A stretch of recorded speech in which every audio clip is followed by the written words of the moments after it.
Are you hungry for authentic Mexican cuisine? Then come to El Rodeo Tequila Bar and Grill, where we serve up the freshest, most flavorful dishes on the beach. El Rodeo Tequila Bar and Grill, a great location, comfortable atmosphere, and happy hour from 3 to 7. Buy one, get one free, regular margaritas and 12-ounce house drafts. And you're going to love their lunch specials Monday through Friday from 11 to 3. Plus live music Wednesdays and Saturdays starting at 5:30. El Rodeo Tequila Bar and Grill, Thomas Drive across from the Navy base. And 10908 Front Beach Road. Get ready to discover new adventures this summer and hit the road in a new 2025 Kia Telluride from Bill Bird Kia. Whether you're traveling on the highways or off-road, you'll do it with grace and grit. Now offering 3.9% APR for up to 48 months on the purchase of a new 2025 Kia Telluride. Experience what everyone's talking about and stop by for a test drive. Discover the perfect fit featuring spacious 8-passenger seating, premium interior, advanced safety and technology features. Bill Bird Kia, the home of that 20-year, 200,000-mile warranty. Stop by and see us at 2435 East 15th Street or anytime at BillBirdKiaPanamaCity.com. The road is yours this summer in a brand new Kia from Bill Bird Kia. Offer from Kia Finance America for the purchase of a new 2025 Kia Telluride with $2,253 per $1,000 financed at 48 months. Qualities limited, cannot be combined with other finance offers. The 20-year, 200,000-mile warranty is a Bill Bird Kia warranty. See dealer for complete details. Offer for well-qualified buyers. Must take delivery from dealer stock through 7/7/25. Is your restaurant looking a little tired from the long off season? Is your office a little offish? Start the new year off right by giving them a fresh start. Fresh Start Cleaning is now accepting new clients. Ask about their complimentary hood cleaning services. Fresh Start Cleaning. Get clean again with Fresh Start. Call 850-771-6917, 771-6917, and ask about their complimentary hood cleaning services. PLQ Port St. Joe, WGSX, powered by Panama City Toyota. ESPN Northwest Florida. It's the Coach James Hale Show. Do you know who I am? Live and local inside the J. Michael Studio. People know me. ESPN Northwest Florida.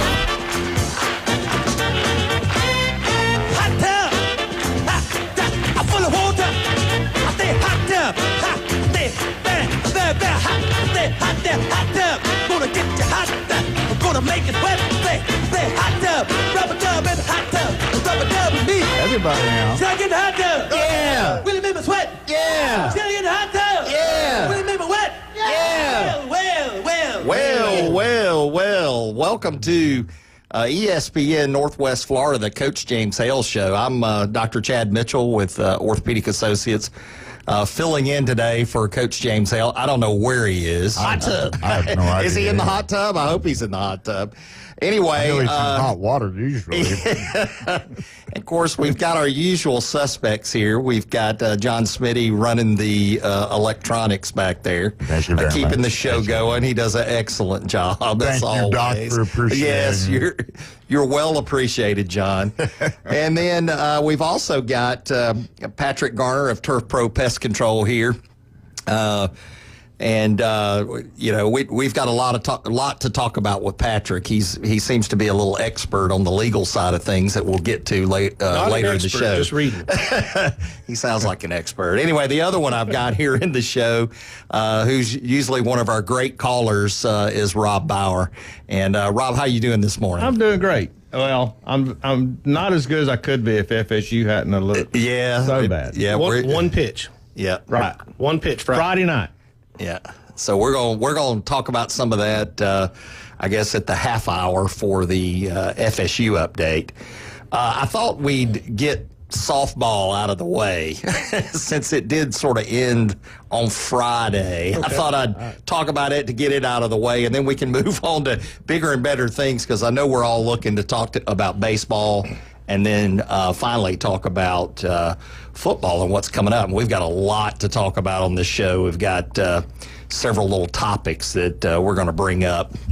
But starting off, so Texas takes the softball College World Series, and I believe, if I'm not mistaken, it ended on Friday. Did anybody watch that? Did y'all get a chance to see any of that? No, I Googled it yesterday because I said I thought that normally there would be something that you would see, but them having to go up against the regionals, I just don't think they got the coverage that they probably want or deserve for the final game. Yeah, and it looks like it was Friday. I didn't get a chance to watch it. I knew it was coming up. Texas beats Texas Tech 10-4 on Friday to take the national championship. Of course, game one, Texas won 2-1. Then game two, Texas Tech came back and won 4-3. And then, of course, the last game on Friday, as we just said, 10-4. Texas, your softball NCAA national champions and World Series winners. Anyway, any comments on softball? I know that pretty much sums it up. And basically, interesting season. Or is anybody surprised that Texas took it? Well, what happened to Oklahoma? Well, that's the question, right?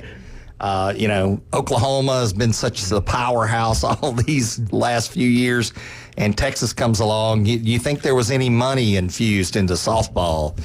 Oh, I'm sure that some of that NIL money got brought along, but, and there again, who really, I know that there's a lot of people that care about that and everything else, but when you've got the regionals coming up, I didn't even see anything. I don't even remember scrolling. And I watched from Friday night, Saturday, most of the day, and a lot yesterday. And I never even saw, I Googled it last night just to find out who won. And was it over, Yeah, absolutely. So, Texas, your national championships. Let's move on. Congratulations, Texas. Yeah, congratulations, Texas. Hook 'em horns. So now, I guess the next thing that we need to bring up, and this may take up large portions of the show because I think it's a very complex issue, but we're going to break it up. We're still going to do our usual updates, FSU update, Florida update, Alabama and Auburn. Those won't take long. If we're talking about baseball, that won't take long. Actually, I have some really good stuff, and my wife gave me some really good stuff for Auburn that I think everybody here will like. Whether you're an Auburn fan or not, I think you're going to like the information that she provided me with last night. Gave me the source to go to find that information. But that's coming up on the Auburn update, and that'll be, next hour. At 8:15. So anyway, we look forward to that. But let's get into it now. Let's dig our teeth into some of the legal things that are going on with the NCAA and college sports. And what about this settlement? I think it was House versus NCAA that happened on Friday. And Pat, I know you have a lot of information on this, so I'm going to give you the floor and let you get it started. I've been following it, so I'm not a legal expert by any means. It came down, the ruling was at, of all things, 3:57 Central Time, Friday afternoon. So it was late in the day, not a whole lot of people. Do you think that was deliberate? No. It's like Congress giving themselves a raise at 1 o'clock in the morning. The judge finally put out, the settlement agreement, and basically, in a nutshell, it's going to allow colleges to pay from the college the student athlete. This year, starting July 1st, so that's only a few weeks away, and they're going to be allowed to pay them $20.8 million, I believe is the exact number, this year. That changes other stuff we're fixing to talk about as you go through it. NIL is not going away. Everybody thinks that, hey, if we put these kids under contract, NIL's gone. NIL's not going anywhere. Me and you had a brief conversation about it last night. As an example, and I'll just do this with Rob. If you were playing for Florida State under NIL rules, you can get paid for your name, image, or likeness.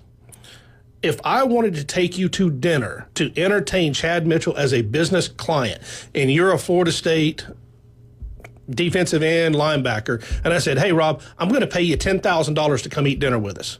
because of your name and your image. You did record that, right, Smitty? Hey, He's paying it's Rob all recorded. $10,000 to go to dinner. Hey, we're paying it with Coach Hale's money. Expensive. That is an expensive day. But as you look at that, you can't stop that. George is home to the Great Smoky Mountains and endless amounts of family. Somebody's fun. playing something. Yeah. You can't stop that.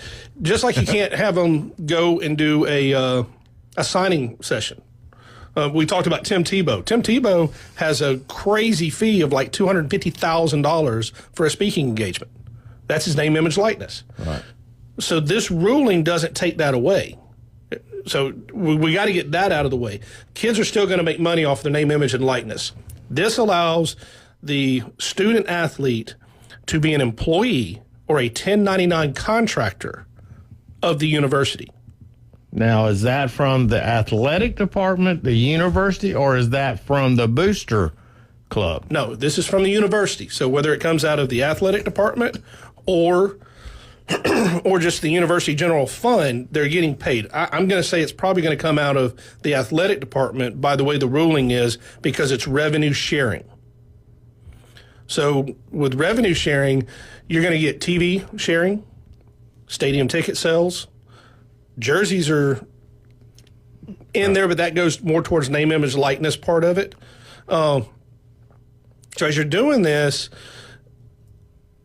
and I'm going towards the legal part of it, when you're a 1099 contractor or an employee, you start to get different rights within the university. I don't think they're going to make them employees, because if you make them employee, you start getting all types of benefits that the university offers everybody. Wow. They would have to go into.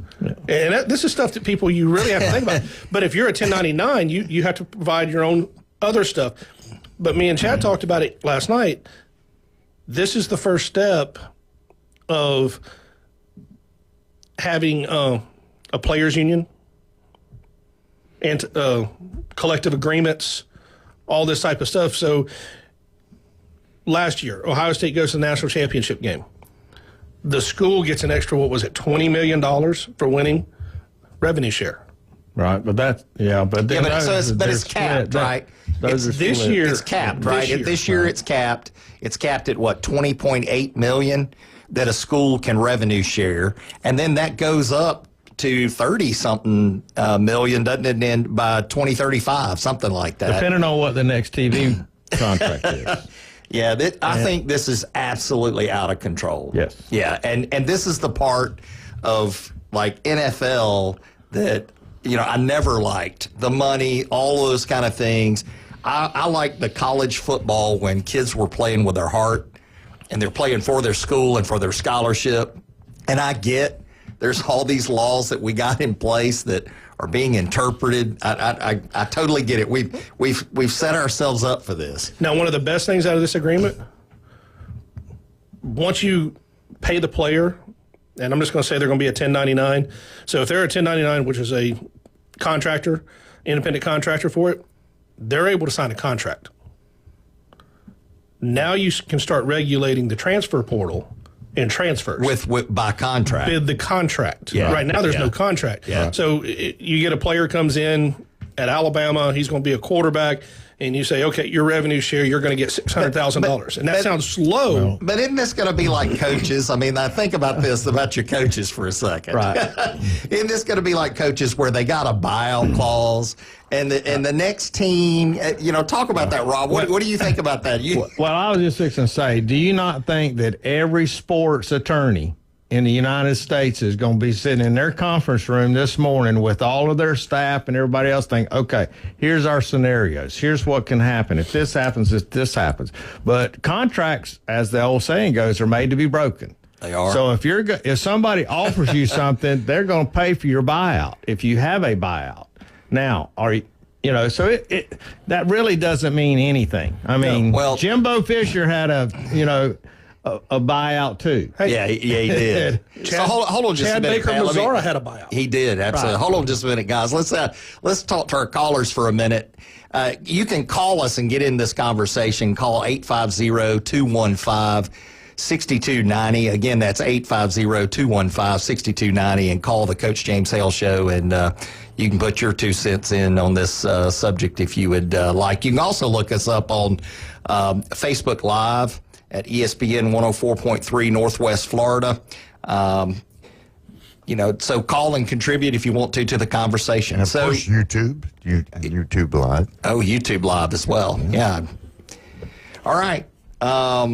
So you have this House versus NCAA settlement that goes on, but prior to this, we had the Pavia settlement, and then there's this other one that we want to get into, and we'll probably get into it more in the next segment.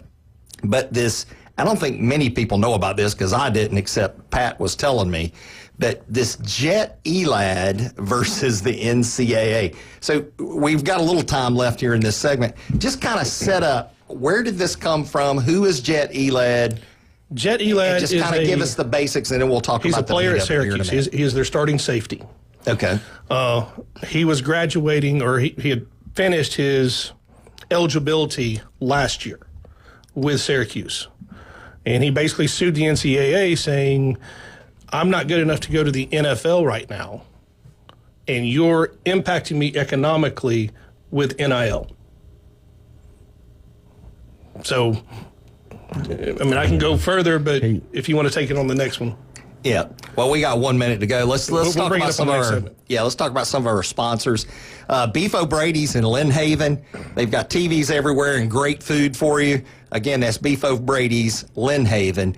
And John, where do we go if we want some nice jewelry? Beautiful jewelry. They're having a large estate sale at 830 Highway 77. We're talking about David Adamson Designer Jewelry, and they will inspect and clean your jewelry absolutely free. Just walk in, have a chat with them, see what they can do for you. And Chad, tell us about these beautiful robotic MD T-shirts that both Rob and I are wearing. Compliments. You guys look great, by the way. Yeah. So I'm Dr. Chad Mitchell with Orthopedic Associates. If you have any orthopedic injuries or sports injuries, call us at 850-785-4344.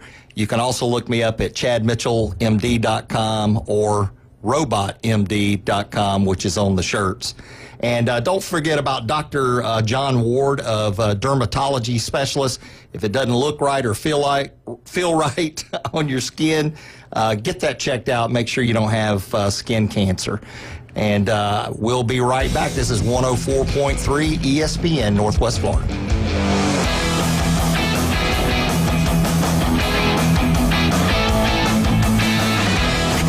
ESPN Northwest Florida. It's the Coach James Hale Show.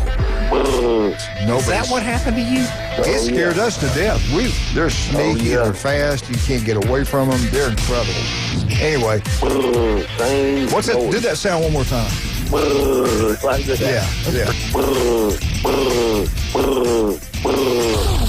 Weekday morning 7 to 9. ESPN Northwest Florida. Good morning. This is Joanna with your weather forecast from ESPN Northwest Florida on this Monday. A variety of some sun and possible thunderstorms this afternoon and evening with a wind out of the southwest at 15 miles per hour and a high of 87. Tonight, look for a variety of some clouds and likely thunderstorms with a temperature near 77.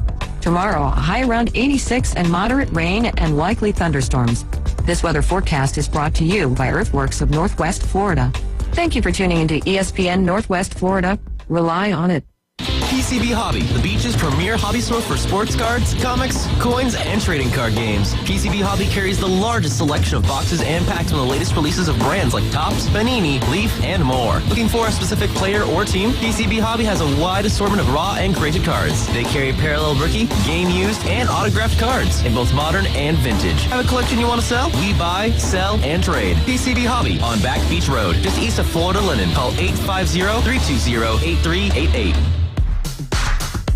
Are you thinking of doing a fundraiser? Well, Krispy Kreme Donuts next to HCA Hospital, 23rd Street, Panama City, and on the Ross Clark Circle in Dothan says, let's raise some dough.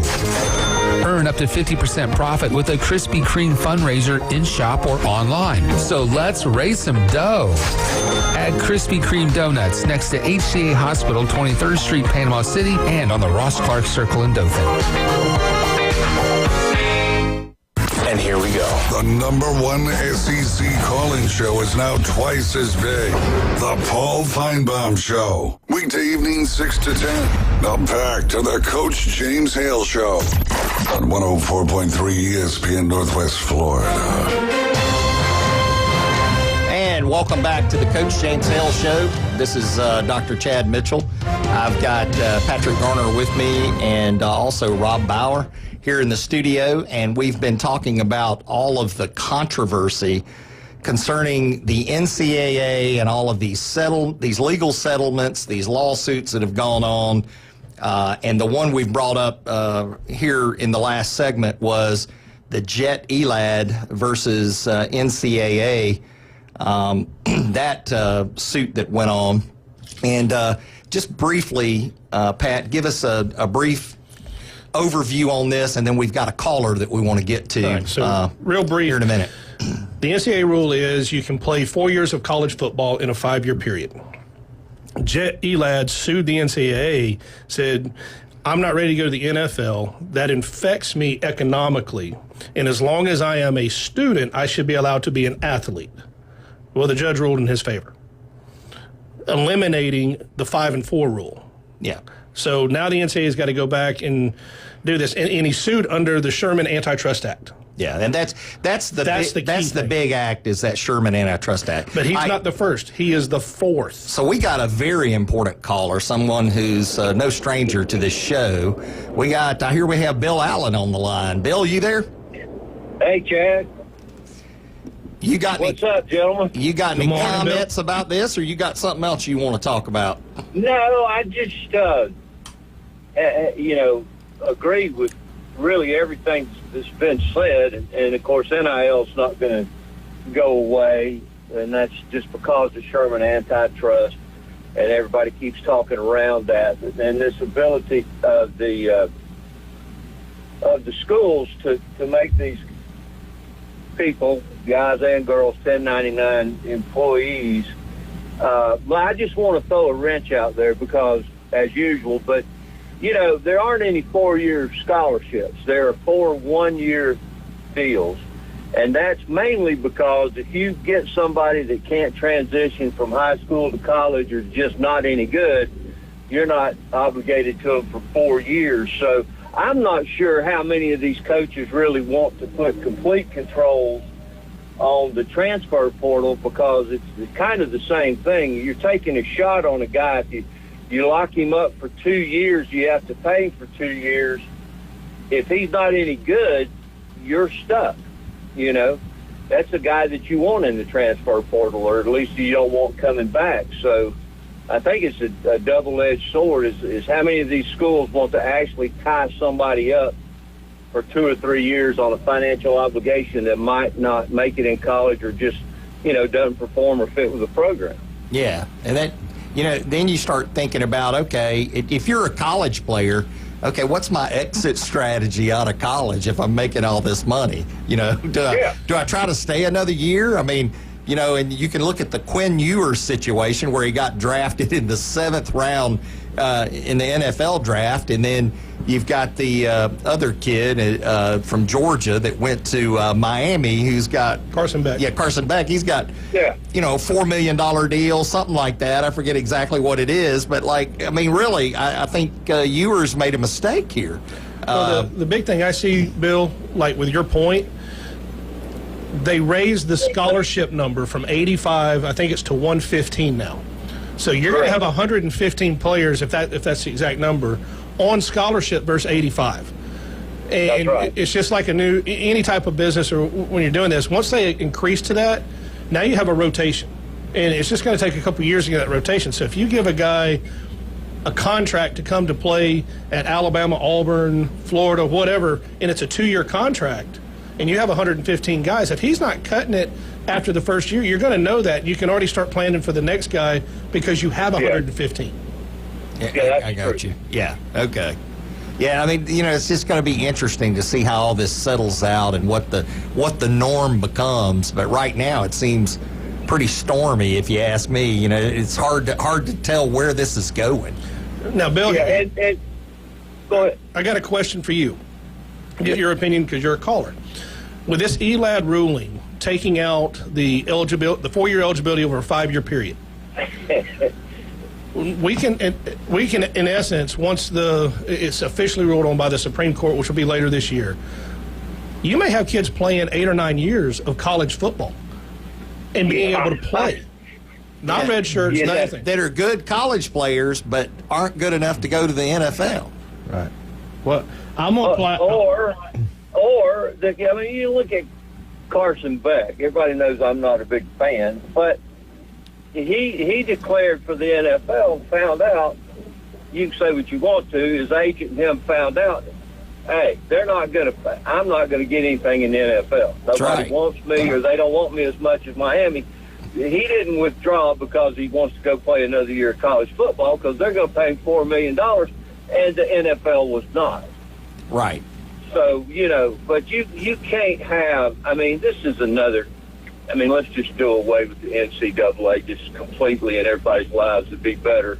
But you can't have a 30-year-old playing against an 18-year-old. It just something doesn't seem right about that, does it? You got 10 years in a program and 10 years of working out. There could be a serious difference in strength and poundage and all that stuff, but you got to have some limits as to how long you can play. Yeah, but we already had it this year. So far, we had it this year in college football. Miami had a player that had already played 9 years. He had some medical red shirts, and that was an exception. But we had players playing 6 years already because of COVID. And then if you go to other sports, you go to the Major League Baseball, you got 30-year-olds playing against 18-year-olds. NBA, you have it. The only place you don't have it is football. No doubt, but again, the difference in being an I agree with 18-year-old professional and an 18-year-old amateur is a big difference. But they're not going to be amateurs anymore, and that's the other thing with this. There are no amateurs, so. Well, with the House ruling, and this is a subcategory of that House ruling, the Olympics for amateur sports and all of that, you just threw all amateur sports out with college. If you go to college and participate in revenue share, you're not an amateur anymore. Absolutely. Well, when does amateur status matter anymore? Even the Olympics, you can take professionals now. Well, the U.S. has had... that used to matter. I don't know. Does it matter anymore? Well, here's my deep dive into this and playing devil's advocate. I'm a taxpayer. FSU and Florida are state universities. Oh. Correct? Yeah. I see where you're headed with out this. of my money is coming all them scholarships that all them people are getting and paying for all that. And paid for the universities' stadiums and all this over the years. The taxpayers are paying that. Now, all of a sudden, we're going to be paying them as employees. A student we're paying them employees and still furnishing them a scholarship to come to school, and we're feeding them, clothing them, and all. Who's on the hook for all this? Well, let me make it even more personal for you, Rob. You're going to be paying for Florida Gators to go to school. And you're going to be paying for maybe not Miami. I guess it's not one. But some of the other, UCF, ones that are connected to the state. You're going to be paying for all of these other teams to have football players. And I got that. But tell me this. When reality sets in, the teams that are the 1A or Division I schools or the Division IIs or the whatever you got, FAMU, Southern Miss, some of these other smaller schools, where are they going to come up with $20.8 million? Yeah, they don't have it. Right. They don't have the TV rights. Yeah. And this Go ahead, Bill. Well, no, I was just going to throw one more thing out there, then I got to go get in the real world this morning. But how much how much do scholarships matter? They don't matter to the top tier players that are going to get the big NIL money. Right, they can pay for their own school. Yeah, scholarships are going to be for the ones who aren't the NIL darlings. And this is Bill's limited opinion, but do you think that Carson Beck cared if they gave him a scholarship or not. And they gave him $4 million to go down there and do whatever he's going to do. So there's a real separation, between let's call it the lower class and the upper class. And I don't mean that derogatory. I just mean monetarily for the kids who need the scholarships and for the ones who are getting the big money. They don't care about, scholarships basically could go away. And how many of them are actually going to class and getting? Well, most of them take classes online. Well, you have to go to class to stay in college, right? I mean, that's part of the deal. You've at least got to be a college student. I know several players at Florida State, and they don't attend an in-person class. It's all online. Right. And that's what they all do. And then they have tutors that help them, and it's a different world. Right. It's not what that is 100% correct. That's exactly right. So, well, guys, listen, I just wanted to throw my 2 cents in there this morning. Enjoyed listening to you as always. Well, we appreciate you. A lot better show when James isn't around, but we're going to tell stories about James later, maybe. We'll see. So we'll see how that goes. Well, the great Bill Allen, we appreciate you calling in and contributing to the show this morning. All right, guys, we'll see you. All right, man. Take care. Bye.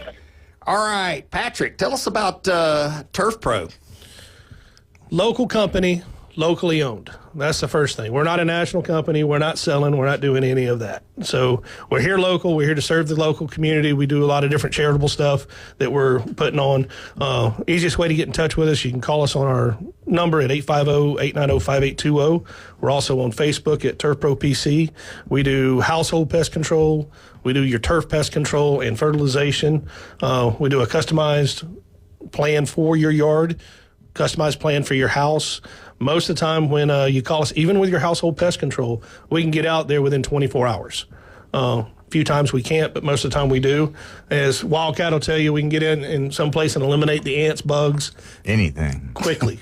Especially those, what do they call them, love bugs? Well, the love bugs we can't do anything with. They're just out there, I'd leave them alone. They're free loving. Well, hey, if you're looking for great food and great music, check out El Rodeo Tequila Bar and Grill.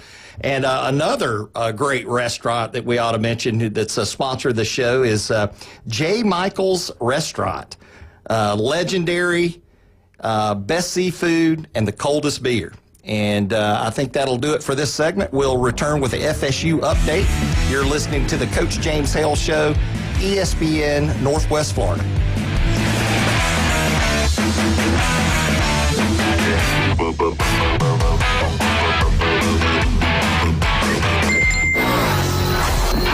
Take ESPN Northwest Florida with you everywhere you go.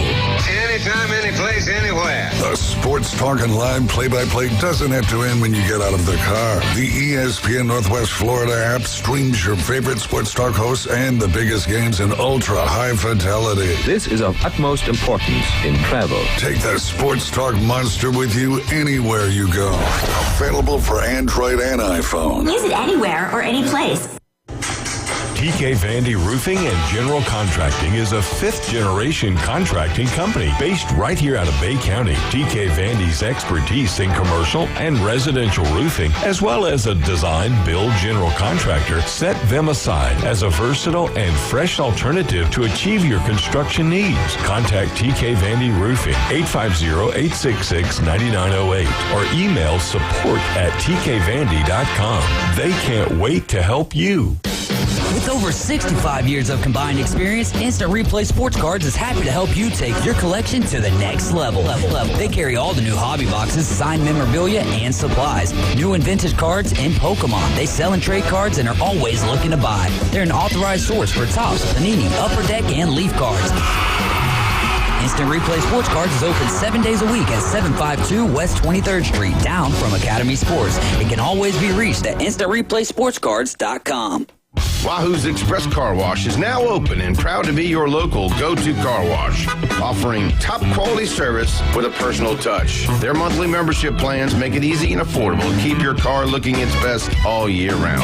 Wahoo's Express Car Wash has advanced equipment and an experienced team to ensure every vehicle leaves sparkling clean.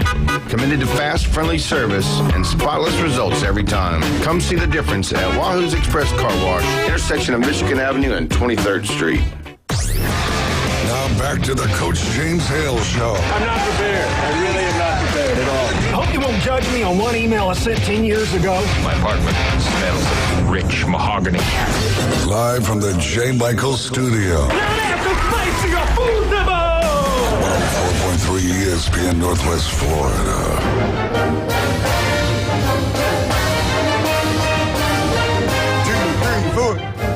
Oh, you guys are going to join me on I like listening to the song.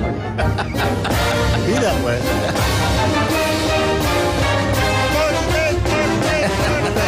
I'll just do it all by And welcome back to the S-T. Oh, now you're going to start. Rob's on it. Florida State. Hey, we're like most Alabama fans. That's all we know. Oh, that was a good one. Anyway, welcome back to the Coach James Hale Show. Dr. Chad Mitchell here, filling in for the great James Hale. And doing a good job, too. I got Patrick Garner. Yes, he is. And I got Rob Bauer here in the studio. And again, if you're a caller and you want to get in on the conversation, call us at 850-215-6290. Again, this is ESPN Northwest Florida 104.3. And the FSU update is brought to you by Newbies. They have 4 great locations. And y'all, it's not just about drinks. They have weekly live entertainment with live local and national bands and award-winning DJs. So check out Newbies. That's who brings the FSU update.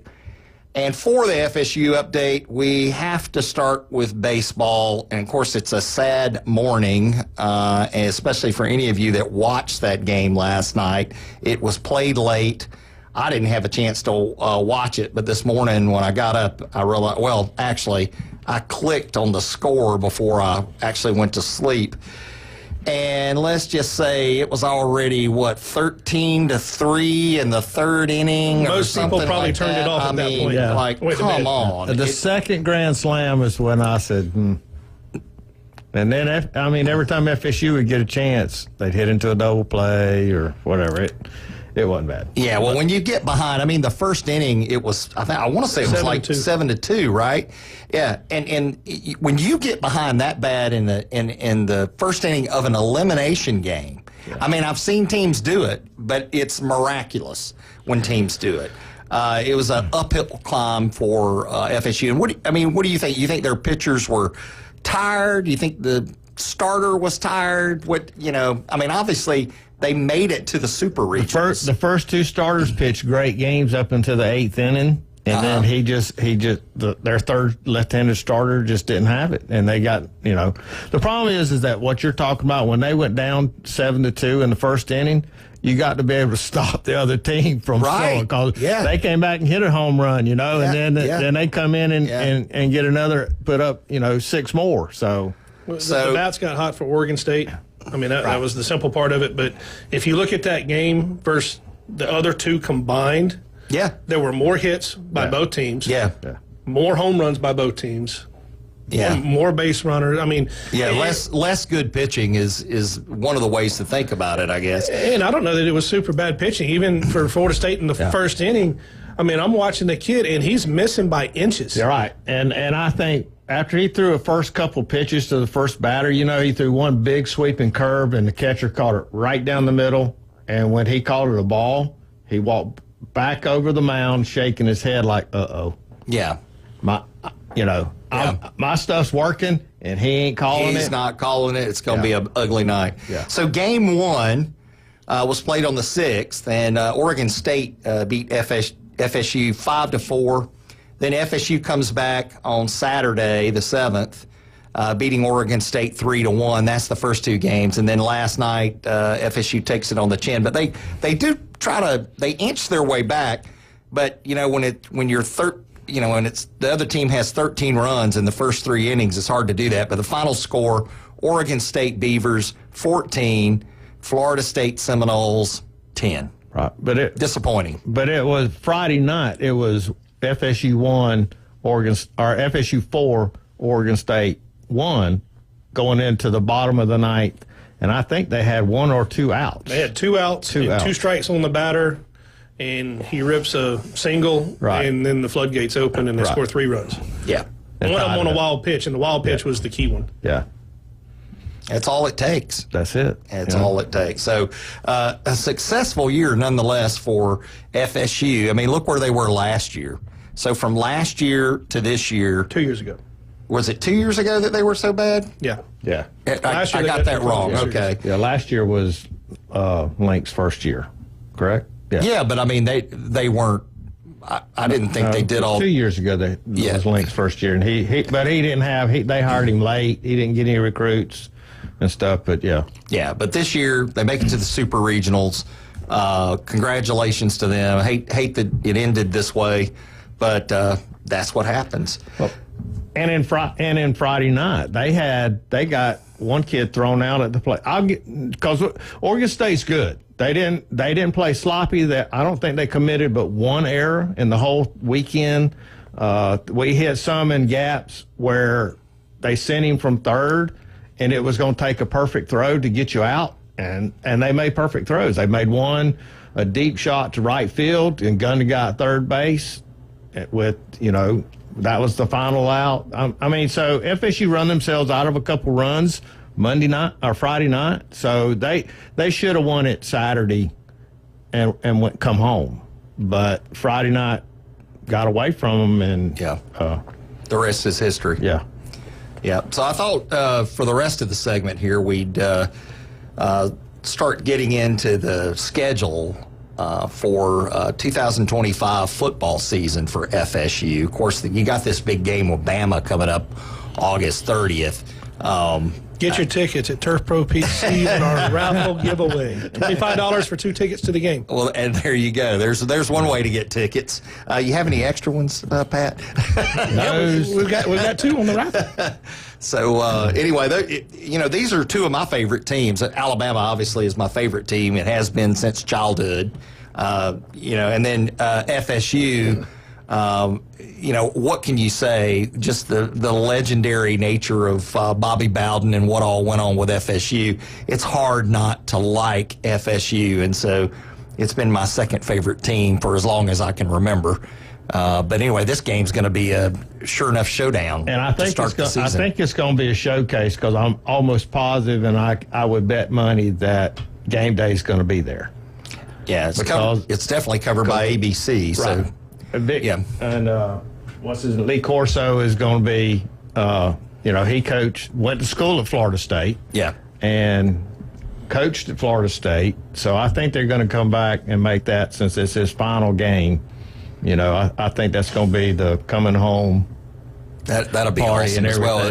If you're at the game, though, you probably miss all that. Because it's a stadium. It'll be starting at 8 o'clock, 9 o'clock in the morning, and then they'll be outside up underneath the Renegade statue, I'm sure, and the gates won't open for 2 hours before the game. So, there'll be some party time over there. It'd be fun to go and do that, and it's going to be hot. It's going to be very hot, yeah. August 30th. Now, this says it's at 3:30 p.m. Eastern. Eastern. So, anyway, if you're looking forward to going to a good college football game and you can get into that one, I think that'd be a great one. So, next up for FSU is going to be East Texas A&M on September 6th. Then they've got Kent State, September 20th. Those hopefully are cupcake games, right? We hope it. We hope so. We think we're going to have a better FSU team that shows up this year, and then they got Virginia on September 26th. Talk about Virginia. How do you think they're going to be this year? Does anybody have any idea? They had a decent team last year. They were playing better at the end of the year than they started out. I don't know how many players they have coming back, but if I'm correct, that's a road game. Yeah. And that's their first road yes, it's in Charlottesville, and that's going to Virginia. be that. It'll still be a good test on the road, especially after you play Alabama. If FSU's 3-0, it'll be at night too. Yeah. You know, it'll be. Well, it already is listed at night at 7 p.m. right now. And that's through September 26th. Now, moving on to October 4th, this is where it's to be announced. And this is played at home against Miami. Man, those classic games, FSU, Miami, in Tallahassee. Man, I've always loved those. I hope for the atmosphere of that game. Yeah. It's like a 6:45 kick. Yeah. Yeah, I do too. I the love sun's the going atmosphere. down. Yeah. When you get those big rivalries, to me, a 2:30 kick doesn't do it any justice. Right. Yeah. I mean, I hate the Ohio State-Michigan game being played at 11. Yeah. To me, that's criminal. Yeah. It should be played under the lights. All right, so for the rest of the schedule, October 11th, Pitt, Stanford, October 18th, Wake Forest, Here's November the crazy thing. 1st. The Stanford game won't be over till 1 or 2 in the morning. Oh, yeah, because of where it's like a 9 o'clock Pacific kick. Yeah. And then so after Stanford, there's Wake Forest on November 1st, and then we get into November 8th. They play Clemson. Everybody's expecting Clemson to do a lot better.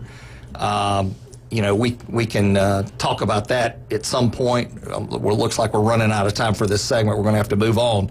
So let me finish this schedule. Virginia Tech is next, November 15th, and then North Carolina State. They've been good, that's a mediocre, Friday night game. Good, mediocre. So we'll see how that turns out. And then, of course, they end the season in Gainesville at Florida. And that's your FSU update. Let's talk about some of our sponsors. Don't forget Max Fit Sports Nutrition, Jason Kovaleski. There are 2 locations. One's on 23rd Street and Pier Park. You can get all your nutrition and sports, nutrition stuff from him. Also, don't forget about Steverson Air Conditioning. Locals, taking care of locals. I actually had a unit replaced by Steverson Air Conditioning, and they are absolutely awesome. They'll take care of you. And then Steve's Bike Shop. They have a huge selection of e-bikes, regular bikes, and just to know where they are, they're across from Sam's on 23rd Street. And again, that's Steve's Bike Shop. Don't forget Steverson Air Conditioning and Max Fit Sports Nutrition. And we'll be right back. This is 104.3 ESPN Northwest Florida.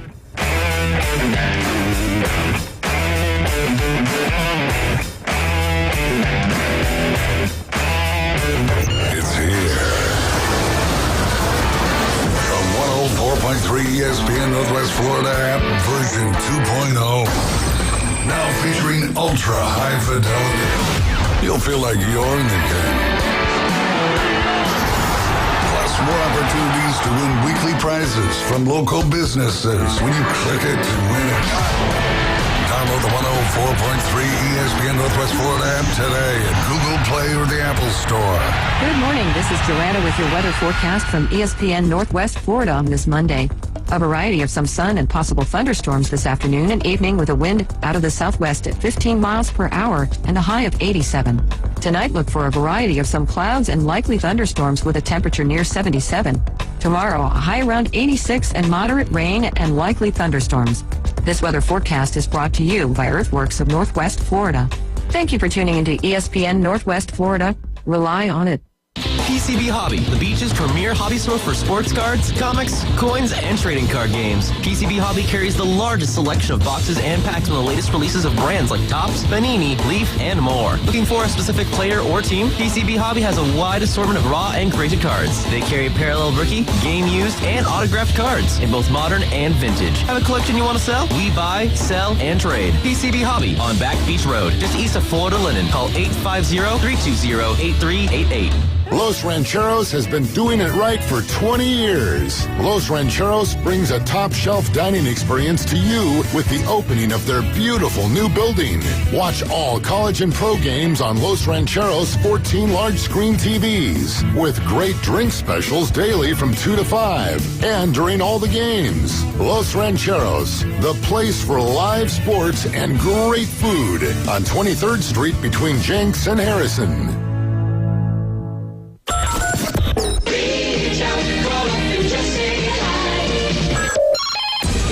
Phone lines are open. 850-215-6290. The Coach James Hale Show is taking your calls live and local. From the J. Michael Studio, 104.3 ESPN Northwest Florida.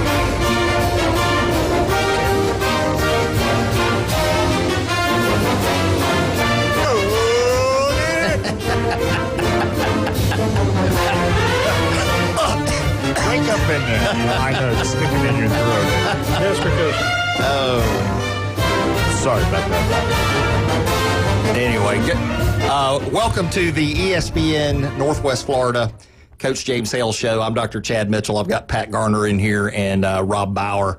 And we'll say go Gators. Okay, I agree. Since we messed that up. I just like hearing the fight song. And usually Coach Hale's the one doing that kind of stuff and screaming. Yeah, he's not here. Speaking of Coach Hale, don't forget to vote for us for the Best of Bay, the Coach James Hale Show, and also the Inside Drive with Ryan Mulvey. And how you can find that is you can go to our webpage. That's espnpc.com.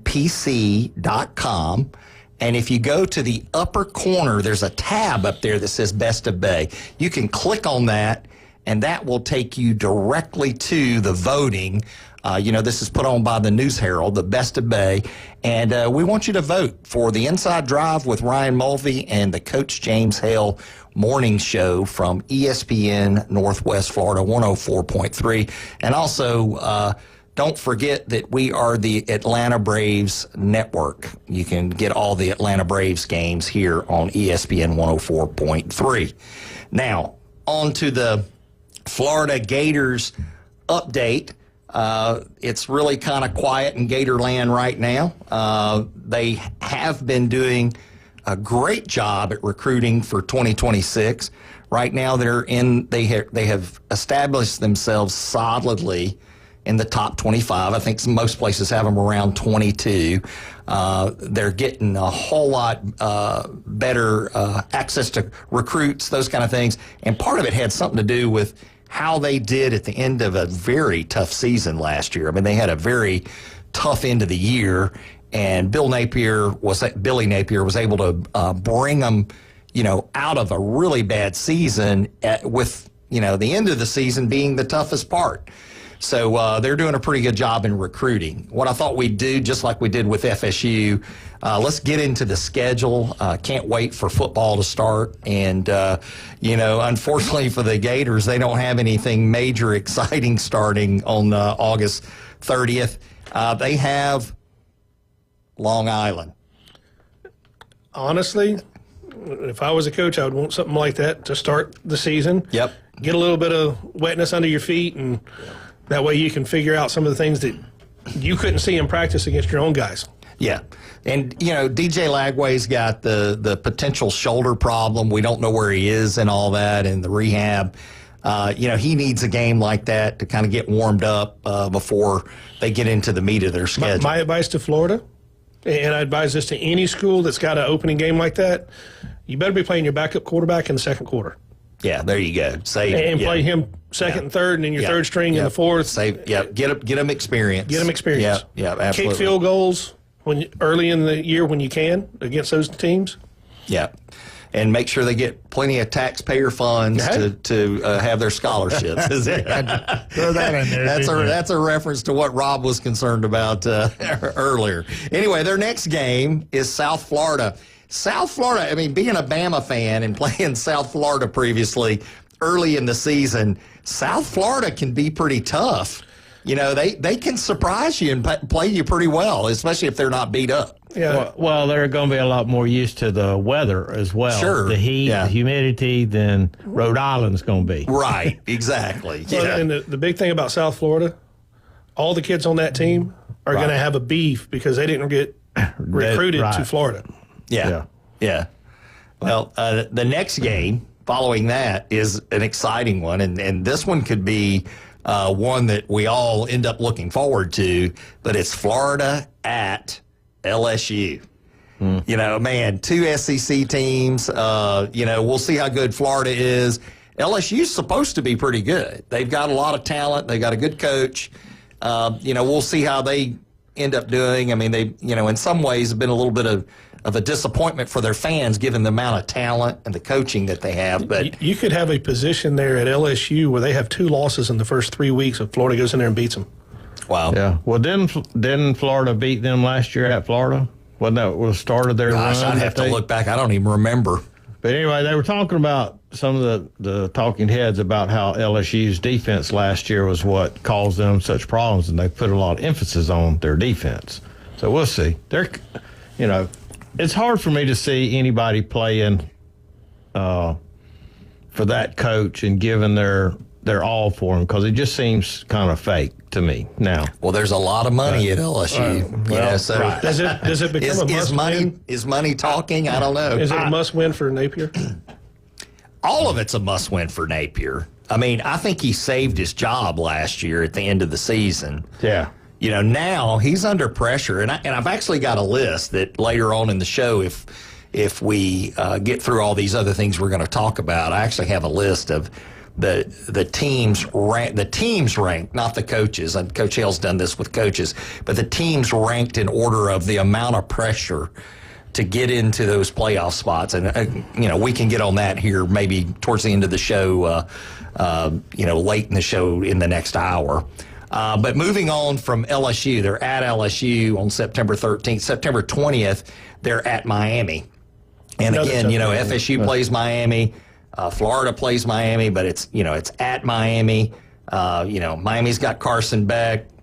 You got DJ Lagway. You think this is going to be a high-scoring game, or you think defenses are going to rein it in? What's y'all's thoughts? Depends on how beat up they get at LSU. True. That's tough. You're playing at LSU, then at Miami. Yes. Back-to-back road games. Is Carson Beck healthy? Well, that's a good question, right? He had elbow surgery. So you've got DJ Lagway with a questionable shoulder. You've got Carson Beck with an elbow reconstruction.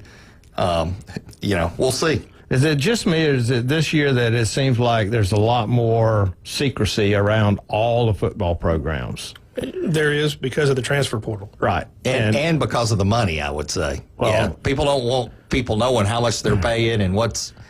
it leaks out. But. Yeah, but I mean, it just seems to me that there's almost no media coming out about players and where they stand and what, how any other year you'd have known, hey, he's throwing, he's working on it, something. A lot of coaches, even like Florida State, Alabama did some of it where they just closed practice to the media. Right. There was no spring games. There's none of that kind of stuff. Very few. That does come from the Saban era. Yeah.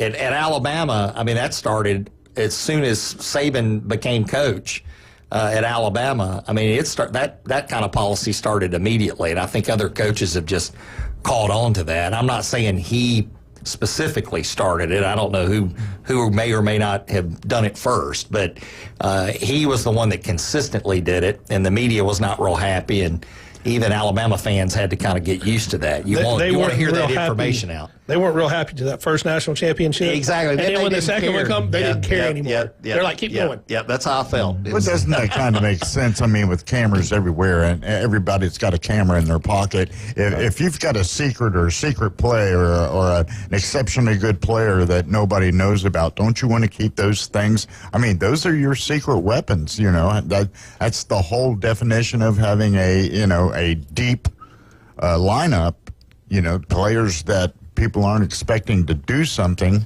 and yet they're good, so you want to kind of keep them a secret. So why not, put a veil over everything? Well, all of those teams, Florida, LSU, and Miami, they're going to need their secret weapons when they're playing each other for sure. So, anyway, moving on from Miami, that game's on September 20th. There's an open or bye week for September 27th, and they're going to need it because Florida then plays October 4th, Texas. Now, it's at home. It's in Gainesville. Can Texas, I'm not going to say can they take the heat. Can they take the humidity? The humidity is different. When you're in Texas with the heat, it's dry. When you get to Gainesville, it's a swamp. Yeah. So it's going to be a challenge for Texas. We'll see how good Texas is. Then October 11th, the next week, they travel to Texas A&M. I would not want those two teams back to back. Then October 18th, they're back home, Mississippi State. Then they have an open date. And then you got Georgia in Jacksonville. Of course, we all look forward to that. And we'll see how healthy DJ Lagway is that deep into the season to play Georgia. And then on November 8th, we'll get John's attention with this one. They're at Kentucky. And they finish up with Ole Miss, at Ole Miss, November 15th. Tennessee at home, November 22nd. And then everybody knows they're playing Florida State, November 29th, the end of the season. Any further comments on that before we go to our you look at that. That's 7, sponsors. Not counting the Florida State game. That's 7 very difficult games that they're going to play, and they play 4 of them almost in consecutive weeks. They do have the bye. I go back to the LSU game being a huge game. If he doesn't win that game, what happens the next week when they go to Miami? Right, pressure's on. And then if the ball rolls the wrong way and you start snowballing. Same way both ways. Right. If you start winning and it snowballs, winning, then yeah, he's coach of the year. Yeah, and his defense. That's going to be one of the keys too. How good is Florida's defense coming out to start the season? Because that matters. That's what I still say. That's what helps win championships. Yes, is how good your defense is. Was their big nose guard still there? Or is he moved on to the NFL. Yeah, that's one of the big topics in the NFL. Yeah. All right, well, we're going to have to go to a break here. First, before we head to that break, let's talk about the local 115. Local drinks, local food. It's in historic downtown Panama City. You want to check out the crab cakes and the oysters. And don't forget about TK Vandy Roofing and General Contracting. They design and build both commercial and residential. And Pat, give us a plug for Turf Pro as we go into the break. Hey, Turf Pro Pest Control, we're local, we're licensed. You have to have a license to do what we do. Make sure you check that. We can make the yard green, weed free, and take your house bug free. Look us up on Turf Pro PC. You're listening to ESPN 104.3, the Coach James Hale Show. We'll be right back.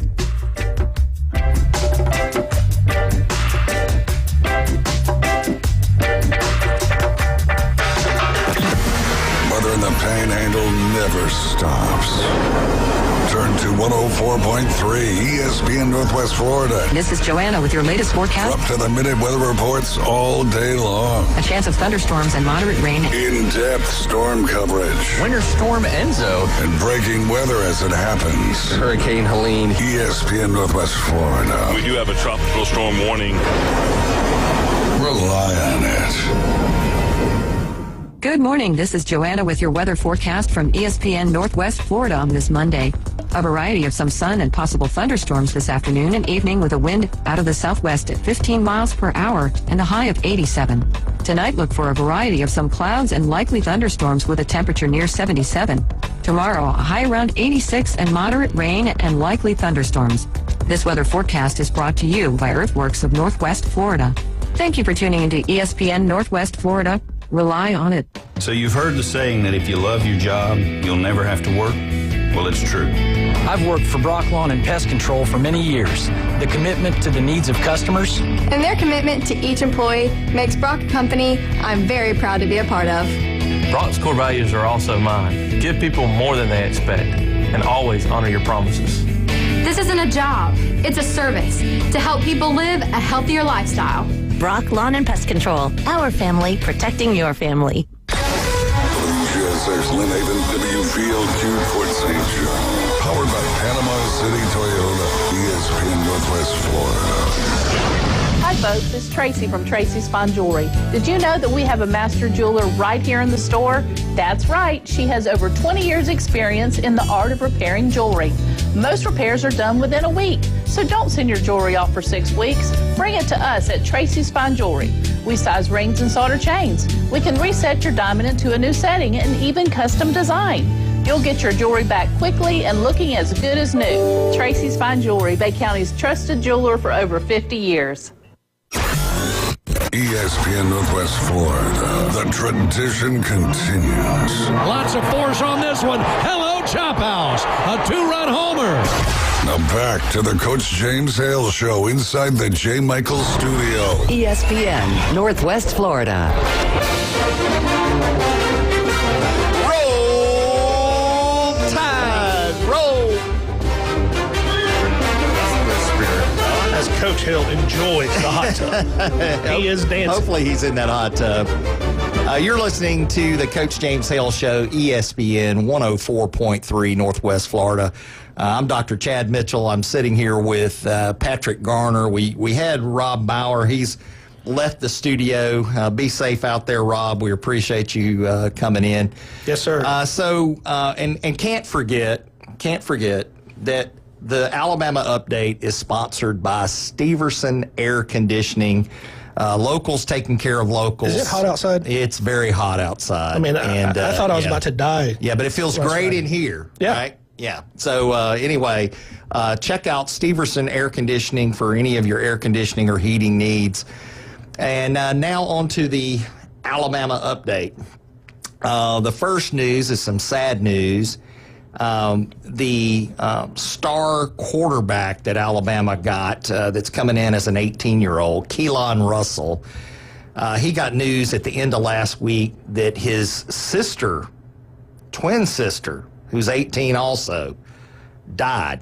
And it's been a real sad weekend for that family. Our prayers go out to the Keelan Russell family, and I'm looking for his sister's name is Kirsten Russell. Again, she was 18. Our prayers go out to the family. It's hard when you lose a teenager still. You know, yeah, they're in college. They're about to start college.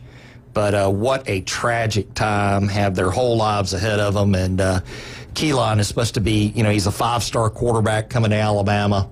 A lot of big things expected out of him. His world's probably devastated. I'm sure he's very emotional about that. Again, our prayers go out to that family. So that's some of the things that are happening on Alabama's campus. Things happening off of Alabama's campus. Ryan Williams basically makes this announcement that he's been practicing with former Heisman Trophy winner and Super Bowl champion Devontae Smith. And what were they practicing on? Deceiving the cornerbacks. Route running, being deceptive towards the cornerbacks, how to do that. Basically, Ryan Williams is saying he's learned a lot from Devontae Smith. How much better can he be? Go on more often? It actually does. I think he's just the scenes. A lot of them are more secretive about it. I think Ryan Williams was just having fun with it. He's on social media, those kind of things. So I think he was having fun with it. Everybody probably knows he was, training with Devontae Smith. But what a great person to train with.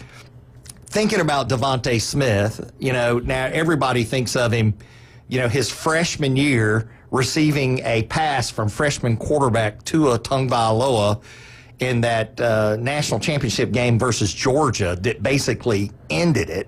Ended the game, basically a walk-off touchdown pass, and Devontae Smith was there. Devontae Smith, as a freshman, through a senior, or how long was he? He was there as a junior. I'd have to go back and look that up. I think he was there 3 years, maybe. But it was either 2 or 3. It might have. Yeah. Anyway, his whole time there, he was great at route running. Of course, he only got better. And his final season, he put on a showcase. I think it was against Ohio State. Yeah, I still hear Eli Gold saying Devontae Smith touchdown. Yeah, and it's. So for somebody like Ryan Williams, who has raw talent, getting together with Devontae Smith, and good for Devontae for wanting to help him out. That shows his type of character. Yeah. To me, I mean, to come back, because he didn't have to. He didn't need money. He didn't need anything, and he's not really getting a lot of glory from that. That's something he's doing on his own to help somebody else. Yeah. So the other news in Alabama land is that with this, we talked about this earlier, the House versus NCAA settlement that went on that's now going to allow profit sharing of up to $20.8 million per school. And the athletic director for Alabama, Greg Byrne, comes out, makes a statement, and reaffirms his stance that, they're going to make sure that this is in place, that they've already been working on this, and that Alabama's going to try to be at the top of that revenue sharing stance, that's now gone on with all these settlements and lawsuits and everything else is going on. And I don't think the lawsuits and all that's, I don't think it's over. No, I think there's going to be more to come. Yeah. And just like we did with the Florida State update and the Florida update, I thought we'd go through the schedule here for Alabama, talk about how well they may or might not do. I've heard, some people have them in the top 10. Some have them in the top 5 for this year. It's really hard to know. Sure, they've got the talent, but how do they do? Their first game's August 30th at Florida State. It's at Tallahassee. Obviously, I'm looking forward to that game. Have you My seen, two favorite teams, but have you seen the opening line for that game? No, I have not. What's the opening line? Take a guess. Your knowledge, what would you think the opening line for that game would be? Roll Knowles. I'm trying to figure out how you would do it. Alabama is an 11.5 point favorite. Oh, wow. At the opening line. Oh, okay. So, and I'm trying to figure out the same way. Yeah. How do you figure this out when you don't even know what's going on? Yeah, I'm but hopefully, DeBoer keeps them out of the clouds. That could be rat poison, as Saban used to say. Hopefully he's keeping their head out of the clouds on that. And look, this is a potentially very good FSU team. You can't go by what they did last year. You've got to understand they got all new players. Their coaches have set this up. The coaches know how to win. So I'm interested to see the Alabama offense this year. I think you're going to see more of a aerial raid type offense attack. I do too. More towards DeBoer's true nature. And when I watched DeBoer when he was at Washington, it seemed like it was more of a finesse style offense. I mean, he wasn't going to beat you up and bruise you up. Now his defense has played decent, but he wasn't going to beat you up with his offense. Whereas Saban, on the other hand, Saban would come right at you. In fact, your best player, I watched this through the years, it didn't matter who your best player was. He sometimes would target that best player and then use that to make an entire game plan that the best player is off balance the whole game. No offense versus Washington, but the quality of player at Washington versus Alabama is a vast difference. Yeah. And I'm not talking about your starting 11. I'm talking about across the board. Right.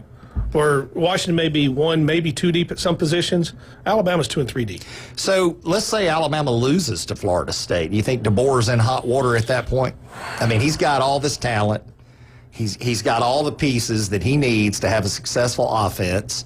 Obviously, Jalen Milroe struggled off and on, was intermittent at best.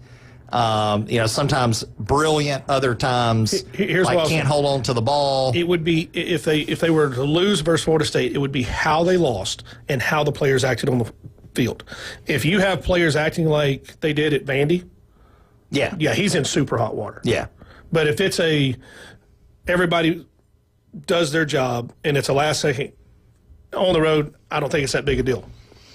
Yeah, he's got hopefully he worked on some of that discipline, but it's kind of hard to discipline players that are making more than you. Yeah. And I say making more than him. He's got a decent contract, but you get the point. I mean, these players are making potentially millions, depending on the position. Bench me and I'll go play at Auburn. Yeah, I mean, that's what they can say now. True.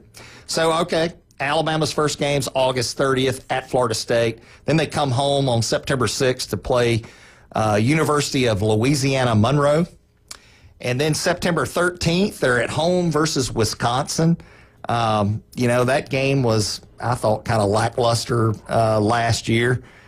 Wisconsin was they didn't have the talent level.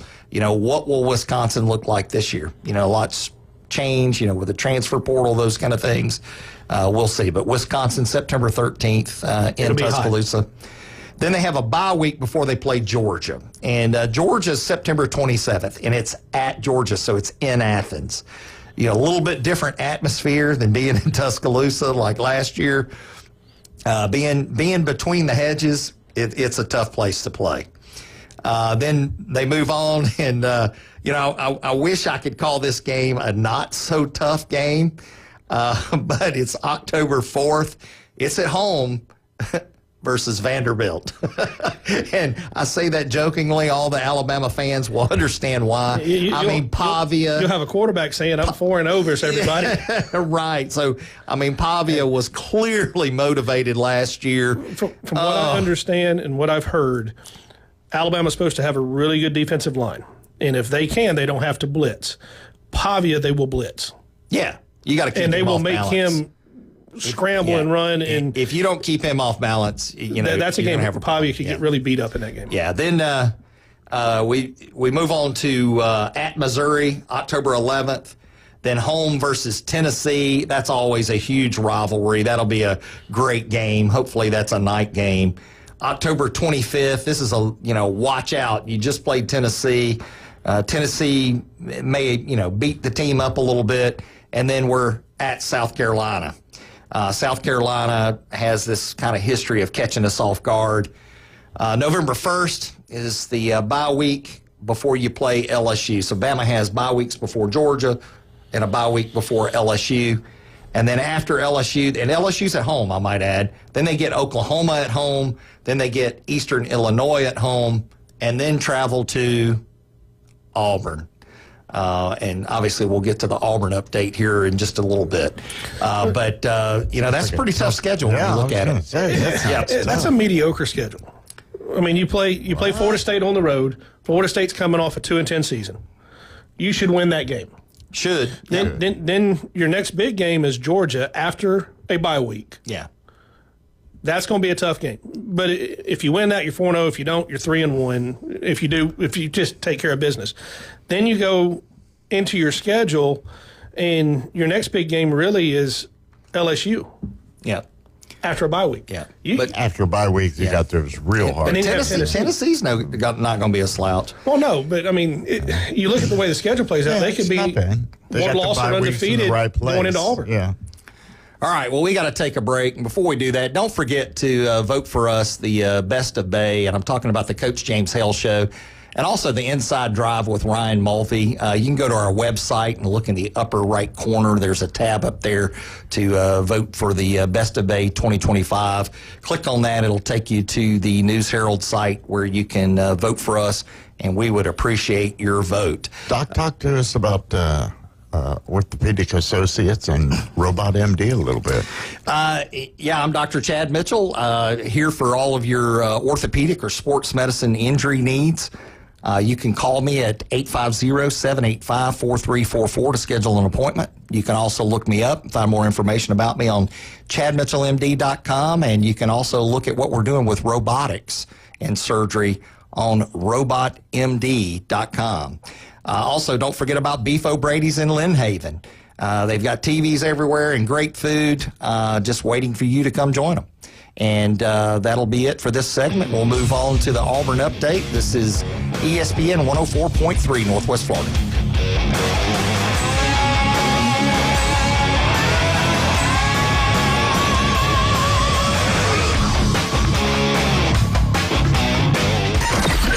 Mornings on ESPN Northwest Florida just got unsportsmanlike. If Will Howard is on the board to be your starting quarterback, at any point this season, that means you should have drafted a quarterback earlier in the NFL draft. That's the problem with allowing the Aaron Rodgers thing to drag out after the NFL draft, because you limit the options that you have to upgrade that quarterback room. Evan, Canty, and Michelle. Weekdays 5 to 7 on ESPN Northwest Florida. Good morning. This is Joanna with your weather forecast from ESPN Northwest Florida on this Monday. A variety of some sun and possible thunderstorms this afternoon and evening with a wind out of the southwest at 15 miles per hour and a high of 87. Tonight, look for a variety of some clouds and likely thunderstorms with a temperature near 77. Tomorrow, a high around 86 and moderate rain and likely thunderstorms. This weather forecast is brought to you by Earthworks of Northwest Florida. Thank you for tuning into ESPN Northwest Florida. Rely on it. It's the Mattress Model Closeout Sale going on right now. Save up to 50% on top name brands, including Tempur-Pedic. Stop in today while they last, right here at the Sleep Center. The Sleep Center, where it's bedtime all day long. PCB Hobby, the beach's premier hobby store for sports cards, comics, coins, and trading card games. PCB Hobby carries the largest selection of boxes and packs from the latest releases of brands like Topps, Panini, Leaf, and more. Looking for a specific player or team? PCB Hobby has a wide assortment of raw and graded cards. They carry parallel rookie, game used, and autographed cards in both modern and vintage. Have a collection you want to sell? We buy, sell, and trade. PCB Hobby on Back Beach Road, just east of Florida Linden. Call 850-320-8388. It's the Mattress Model Closeout Sale going on right now. Save up to 50% on top name brands, including Tempur-Pedic. Stop in today while they last, right here at the Sleep Center. The Sleep Center, where it's bedtime all day long. The number one SEC call-in show is now twice as big. It's double the Paul Feinbaum Show. Weeknights starting at 6. Okay, but also go faster. Now back to the Coach James Hale Show inside the J. Michael Studio on 104.3 ESPN Northwest Florida.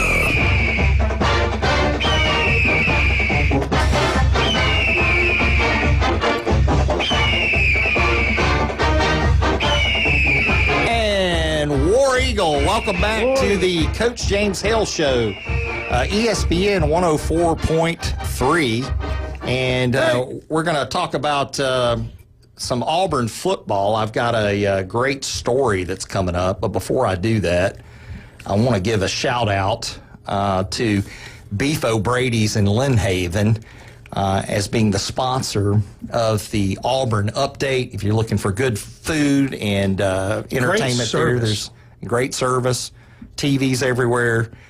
Check out Beef O'Brady's in Lynn Haven. They are bringing the Auburn Update. And I've got a cruise here on my computer here to find this story. Actually, I've got it in another place as well. But my wife last night got super excited about this story that she found on Facebook. And this is the Auburn Uniform Databases post. Okay, and I think what they mean by that is military service. And I had no idea about this. Now, you have to understand, my wife went to Auburn way back in the 80s, right? And she doesn't know about this. Just say she went to Auburn. What's that? Just say she went to Auburn. Don't give the decade. Oh, okay. I get what you're saying. And He's trying to keep you out of trouble. She probably wouldn't care. He's trying to keep me out of trouble. But listen, she's a rabid Auburn fan, and this was a fantastic story. In fact, if you're a caller and you want to get involved in this to talk about this you can call us at 850-215-6290. But who we're about to talk about is Shug Jordan. Yes. He's been talked about before, but has he really been talked about in this light? This guy was involved in amphibious raids in World War II, the logistics of planning it and being parts of these raids in northern Africa. I'm sitting here in northern Florida. Northern Africa, Italy, and then in D-Day. So anyway, I'm just going to read this, and if you want to find this, you can go to the Auburn Uniform Database post on Facebook. That's where I'm reading this from. But it says when 156,000 Allied soldiers stormed the beaches of Normandy, Ralph Shug Jordan was one of them. In fact, Shug was one of the few people to know the secret details of the landings prior to June 6, 1944. He helped plan many of the amphibious landings during World War II. He was mainly in charge of the logistics portion as a member of the U.S. Army's 1st Engineer Special Brigade. The D-Day dress rehearsal code name happened to be Exercise Tiger, but he didn't really have anything to do with that. He didn't have any input on that, but it was called Exercise Tiger. I mean, prophesying maybe of future endeavors here. Twilight Zone. Yeah, right. But anyway, Exercise Tiger was the rehearsal name for D-Day. It says that Shug reflected on the moments just before storming Utah Beach, and his quote, he says, quote, "There were no atheists on those boats. They were all praying." Of course, hopefully our... and this being the Army's 250th anniversary, that's kind of a significant story. Absolutely. That's why I thought this was a really cool story to bring up here on the show. And my wife was really excited about it last night. And so it's like, okay, we'll have to put this on the show. But to continue on with the story, he carried a clipping of the January 1st, 1944 Auburn Plainsman in his boot. And that particular January 1st edition featured an early printing of the Auburn Creed written by one of Shug's mentors, George Petrie. It says Jordan was injured on the D-Day invasions, taking shrapnel to his left arm and shoulder. And despite it, he fought on. When he returned to get treated for his wounds, the doctor recognized his Southern drawl, and I guess they had a lot of conversations concerning Auburn and Georgia football. Shug received a Purple Heart. And one of the cool things about that, and you may have it further in your story there, but he was one of the first boats that landed on the beach. He was actually directing other boats on where to land while he was on the beach. And his words, there's a video on this, within 10 minutes of him landing on the beach is when he took the shrapnel. Wow. Yeah. Did not leave. He's standing there just about to bleed out and still directing traffic. And he's standing there directing traffic and doing all that as other units just are coming in. An absolute hero before he was a sports hero. He's a military hero. You should watch the video. Yeah, I'll have to because go find in the this. video he's talking about it, and he says, I get hit with the shrapnel. He goes, and my football training kicks in. From playing high school football and all of that. Yeah. He goes, that's what got me through because of all those practices that were hard. Right. I mean, Take an injury and keep on going. It's mental toughness at that point. So one of his best tributes ever came from his rival, Coach Bear Bryant. And Bear Bryant described his good friend and rival as having, quote, more courage in his little finger than I've got in my entire body. I mean, great tribute from Bear Bryant. It's a direct statement. And and they were friends, and even they were good competitors.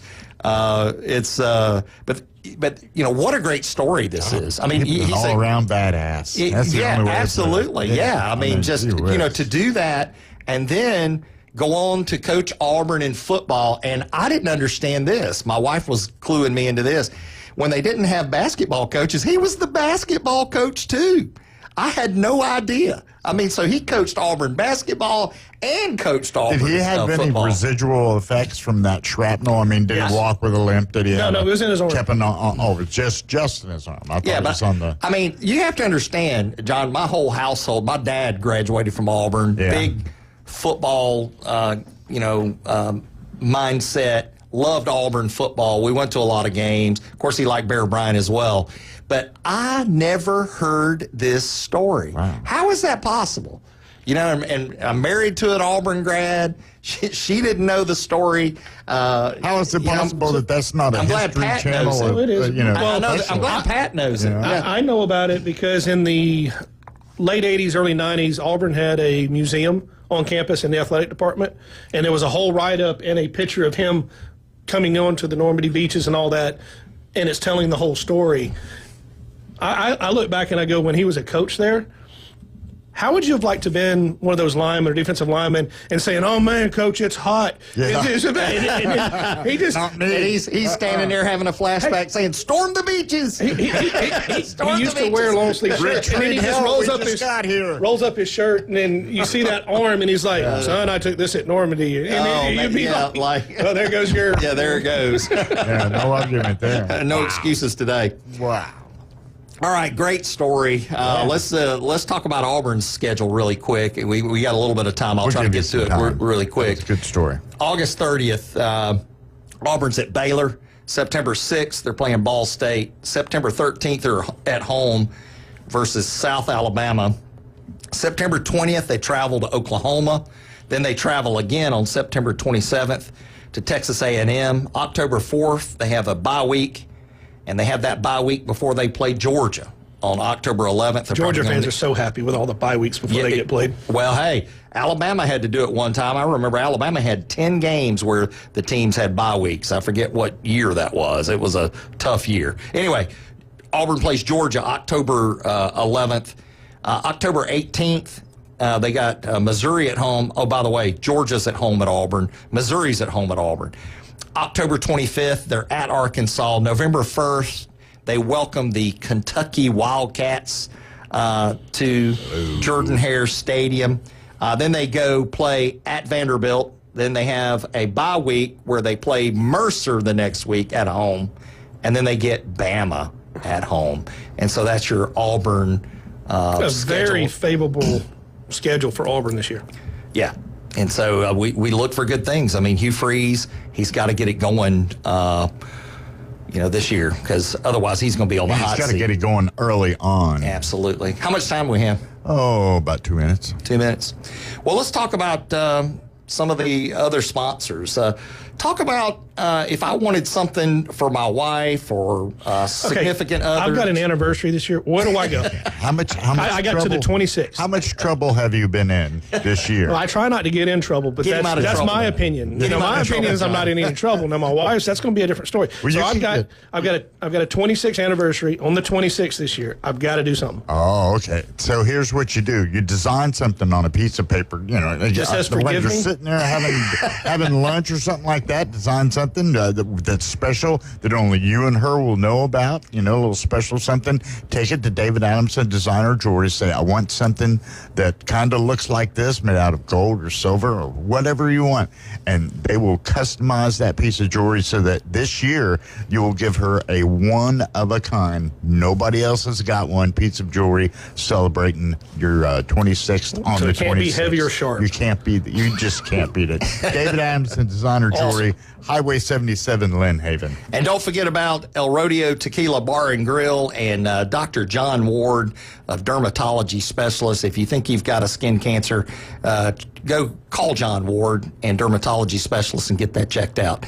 All right, we're moving on to the last two segments of the show. You're listening to the Coach James Hale Show, ESPN 104.3 Northwest Florida.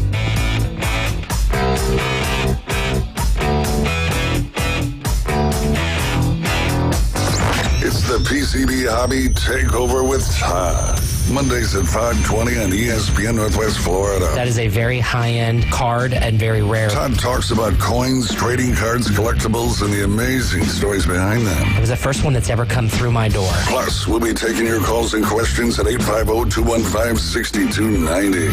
The PCB Hobby Takeover. A platform for you to do your hobby. Mondays at 5:20 on the Sports Talk Monster. ESPN Northwest Florida. Tired of hearing Dad complain about those nasty yellow flies, blood-sucking mosquitoes, and those pinhead-sized no-see-ums? Well, I've got the answer. A screen enclosure for Dad for Father's Day from Best Way Portable Buildings. Besides being the best in portable buildings, period, they're now the best in screen enclosures and pole barns, too. And mark your calendars, June 28th and 29th, 9 till 3 for a multi-family yard sale at Best Way Portable Buildings, just north of the Old Mall, Highway 231, Panama City. And online at bestwayportablebuildings.com. PCB Hobby, the beach's premier hobby store for sports cards, cards, comics, coins, and trading card games. PCB Hobby carries the largest selection of boxes and packs from the latest releases of brands like Topps, Panini, Leaf, and more. Looking for a specific player or team? PCB Hobby has a wide assortment of raw and graded cards. They carry parallel rookie, game used, and autographed cards in both modern and vintage. Have a collection you want to sell? We buy, sell, and trade. PCB Hobby on Back Beach Road, just east of Florida Linen. Call 850-320-8388.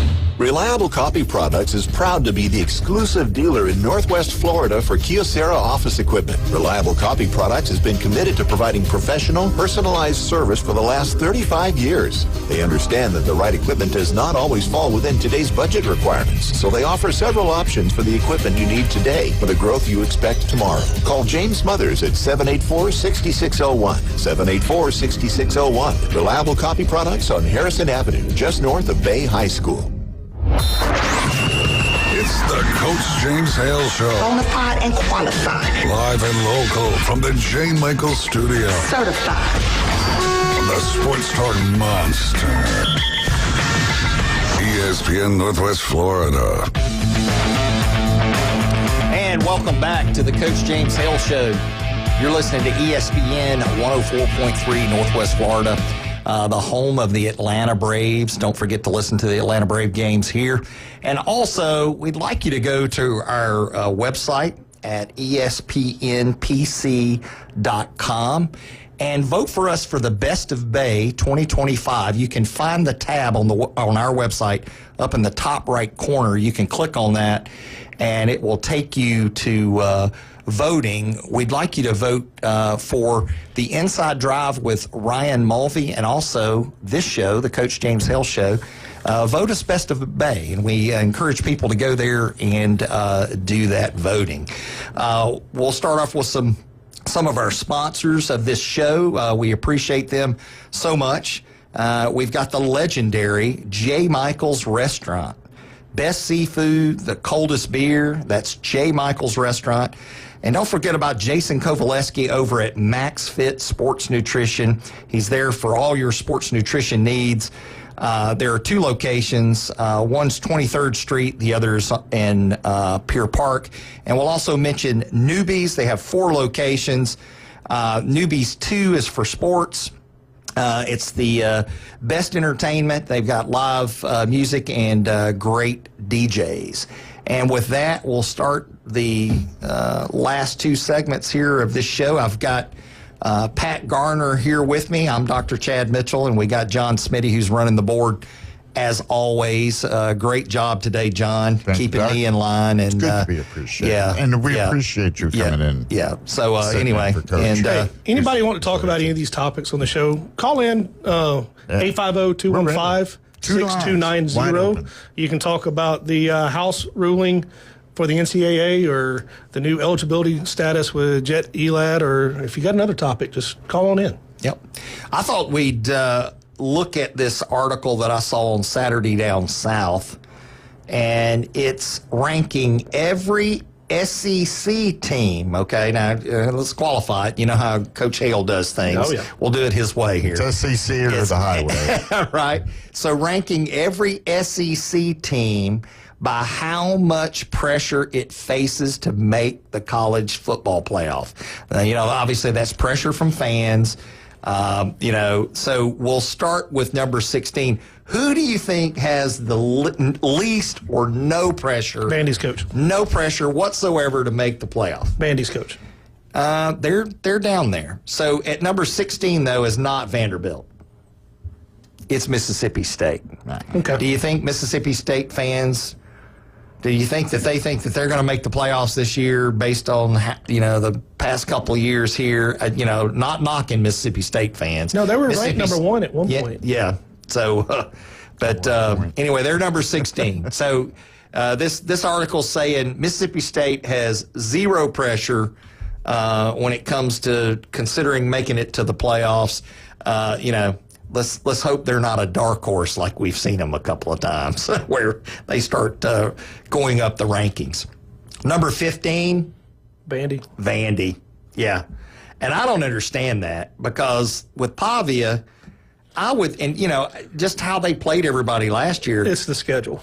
I guess, but just they still, I mean, they could do well if they've got enough key players around him and, can keep these teams close that they're playing. And we could pull up their schedule and look at it here and a little bit. But I think I'll move on. All right, John, who do you think's number 14? With they're under the no pressure whatsoever. No pressure whatsoever. Yeah, which team would be number 14? Let's go with Kentucky. Yes, you're right. Ding, ding, ding, ding. That's a matter of opinion as far as. Well, this is to make the playoffs. Because. Yeah, this is to make the playoffs. Do you expect them to make the playoffs? Do you expect Kentucky to make the playoffs? No, I don't. I think the head coach may be under pressure. Yeah. Yeah. Yeah, and so that's the difference, right? Okay. Coach Hale previously did coaches under pressure. Right. This is teams being under pressure, right? Okay. So Kentucky's coming in at number 14. And then at number 13, this is the last of the no pressure whatsoever teams. Arkansas is number 13. That's exactly right. And the coach is on the hot seat. It's starting to make a little sense here, right? Yeah, coaches on the hot seat. Of course, all of these coaches potentially be on the hot seat in this no pressure whatsoever category. So then we move on to the minimal pressure area, and we start at number 12, and then we'll move to number 11, which I think is wrong. But anyway, we'll go to number 12. I'm going to say South Carolina. You know what? That's something I would think too, right? You know who they've got at number 12? Missouri. I can see that. No, but I think their fans are expecting them at some point to make the playoffs here. Well, they just had a great start of the season last year, and then they just folded. Yeah, but I think I don't know. I'm not sure, but it does say minimal pressure. So there's pressure. It's just maybe not the level of, say, an LSU or one of the others. What's changed for them, from the end of last year till this year? Well, I hadn't really kept up with them, and there hadn't been a lot of news. The amount of money their boosters are putting into the program. Anyway, Missouri's number 12. Here's the one I don't agree with. Like, minimal pressure. Now think, minimal pressure. 11, Auburn. No way. To me, I think Auburn's under tremendous pressure to make it, and if they don't, Hugh Freeze is gone. Now, I may be confusing the two, right? This is team pressure. There's pressure on Hugh Freeze. I don't know that I would have put Auburn there. Huh? I wouldn't have put Auburn there. I wouldn't have put them there either. I'd have put Oklahoma there before Auburn. Yeah, that's who I would have put there. I wouldn't have put Auburn there. I don't understand how he thinks Auburn's in this minimal pressure category at number 11. I think they're expecting to be contenders every year. At least the fans I know are in that category. So anyway, that's close to your heart, though. Yeah, that's number 11, Auburn. Moderate pressure. Number 10. I disagree with this ranking right here. Gainesville. That's probably what I would think as well, but it's Tennessee. Like, I just think there's way more pressure on Tennessee. Here, I can understand that for one reason. All right, go ahead. Nico left. You don't have a quarterback. You don't have a proven quarterback. So you're saying basically fans are going, okay, now we've got an inexperienced quarterback. It's like we're starting all over. Well, you have your starting quarterback just ups and leaves. Yeah. And you were in the playoffs last year. Now you got to replace really one of the most important positions on the field. Sure. And you don't have anybody that's proven. You didn't really have – you've recruited quarterbacks, but you didn't have a proven quarterback to step in. Right. Yeah. And all these are a matter of perspective. They are. If you looked at them from your point of view, for Auburn, as opposed to an outsider's point of view. Yeah. Those – well, you can look at Tennessee, and when the backup got to play last year, he wasn't super impressive. Yeah. So if you're a Tennessee fan, with Nico there, you're top 5 or 6. Without him there, what are we going to do?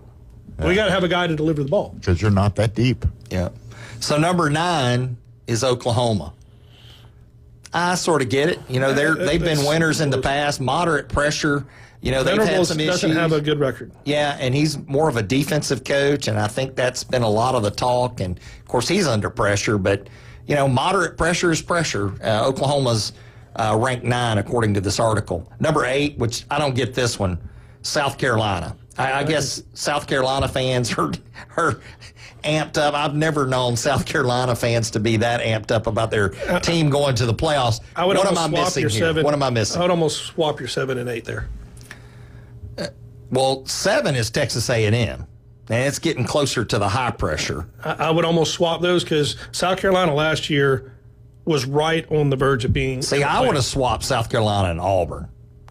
I would have put South Carolina down there with Missouri, with the minimal pressure, and then had Auburn up here. But that's me. South Carolina's 1 or 2 plays away from being in the playoffs last year. Yeah, no, I know that. But are their fans putting that much pressure on them that they're at number 8? Maybe there's something I don't understand there. They ran off Spurrier. Well, that's a complicated issue. but I mean, really. But a good point. If we were to talk about South Carolina fans, if you talk about South Carolina fans and unreal expectations, they fall into that. Yeah. And so number 7, we just call that school spirit. School spirit. Rah, rah, rah. Hey, they're looking down the road at Clemson all the time, wanting to be Clemson. Yeah. So coming in at number 7, Texas A&M, and that rounds out the moderate pressure category. And then now we get into the high pressure category. This should be the easy category.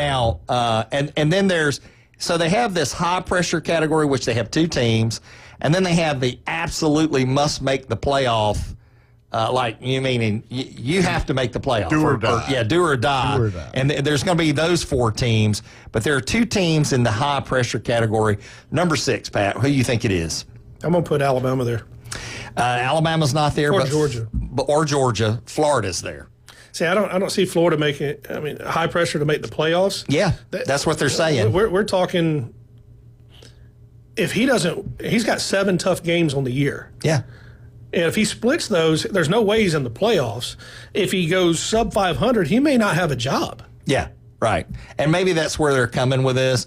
But, and like John alluded to earlier, it's your perspective on this. And as a fan, if you're not a fan of one of these teams, maybe, if that whole South Carolina thing. If Florida loses 3 games, are they in the playoffs? Maybe. It depends on how they show. It just depends. I just don't think they will. Yeah. It's they need to keep it to 2 losses for sure. And unfortunately, it's going to be Lagway carrying them in his possible shoulder issue. I hope he resolves that.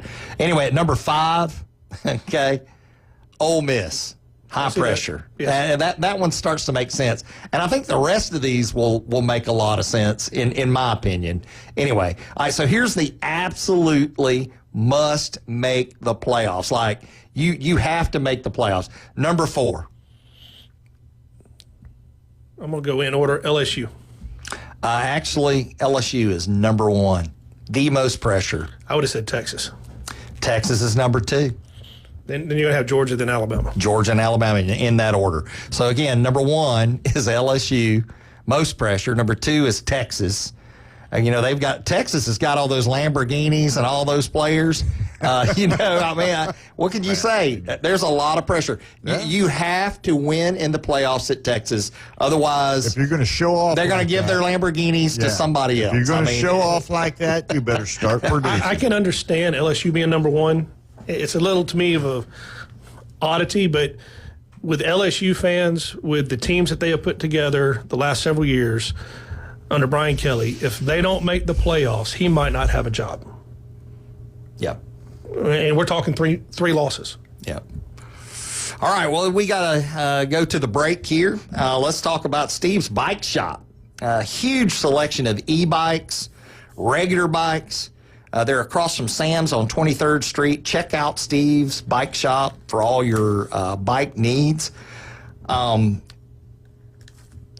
Let's check out the local 115, Kyle Vandergrift. The restaurant, the local 115, local drinks, local food, historic downtown Panama City. You want to check out the crab cakes and the oysters. And don't forget TK Vandy Roofing and General Contracting. They can design or build commercial or residential, your choice. You're listening to the Coach James Hale Show, ESPN 104.3, Northwest Florida. We'll be right back.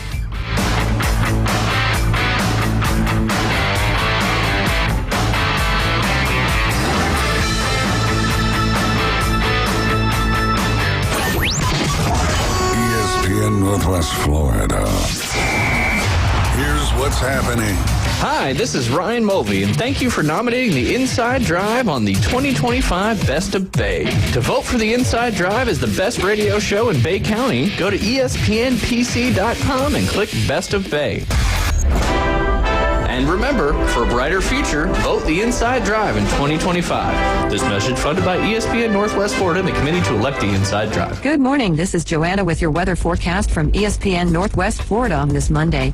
A variety of some sun and possible thunderstorms this afternoon and evening with a wind out of the southwest at 15 miles per hour and a high of 87. Tonight, look for a variety of some clouds and likely thunderstorms with a temperature near 77. Tomorrow, a high around 86 and moderate rain and likely thunderstorms. This weather forecast is brought to you by Earthworks of Northwest Florida. Thank you for tuning into ESPN Northwest Florida. Rely on it. PCB Hobby, the beach's premier hobby store for sports cards, comics, coins, and trading card games. PCB Hobby carries the largest selection of boxes and packs from the latest releases of brands like Topps, Panini, Leaf, and more. Looking for a specific player or team? PCB Hobby has a wide assortment of raw and graded cards. They carry parallel rookie, game used, and autographed cards in both modern and vintage. Have a collection you want to sell? We buy, sell, and trade. PCB Hobby on Back Beach Road, just east of Florida Linen. Call 850-320-8388. Hewitt Tire and Auto. Call 850-769-7323. Your certified AAA service center and hometown towing. Visit them online at HewittTire.com. On Airport Road in Panama City. 850-769-7323. Hewitt Tire and Auto Center and hometown towing. Need a tow? Call Billy at Hometown Towing, 850-265-1562. He's a beacon of light to many and an inspiration to all. These men need inspiration. Now back to the Coach James Hale Show inside the J. Michaels studio. They're motivated by Vicodin and Road Skank. ESPN Northwest Florida. And we're back. The Coach James Hale Show, ESPN 104.3, Northwest Florida. This radio station's also the home of the Atlanta Braves. Don't forget to check those games out here on 104.3. Also, we need you to vote for us for the Best of Bay. You can go to our website at espnpc.com. Look up in the right corner. There's a tab there that says Best of Bay 2025. You can click on that. It'll take you to the News Herald site where you can vote for the Inside Drive with Ryan Mulvey and also the Coach James Hale Show as the Best of Bay. And so we look forward to you doing that. We appreciate your help with that. And I guess we got a few minutes left here in the show for this Monday morning. And before we get to another topic, I wanted to turn it over to Patrick Garner here of Turf Pro. He wants to talk about this giveaway / raffle. Tell us about it. All right, so Turf Pro is doing a fundraiser that is benefiting the Mosley cheerleaders. Awesome. And what we're doing is we have a raffle. It's $25 a ticket for your chance to win. And we're giving away 2 tickets to the Alabama-Florida State game. You're going to get a tank of gas by one of our local fuel delivery companies. I can tell you this, the tickets are in the shade. Awesome. But that's good. It will have to be. You guys were just, it's going to be hot. Talking about that, yeah. Yeah, it's going to be hot. It's going to be in the humid.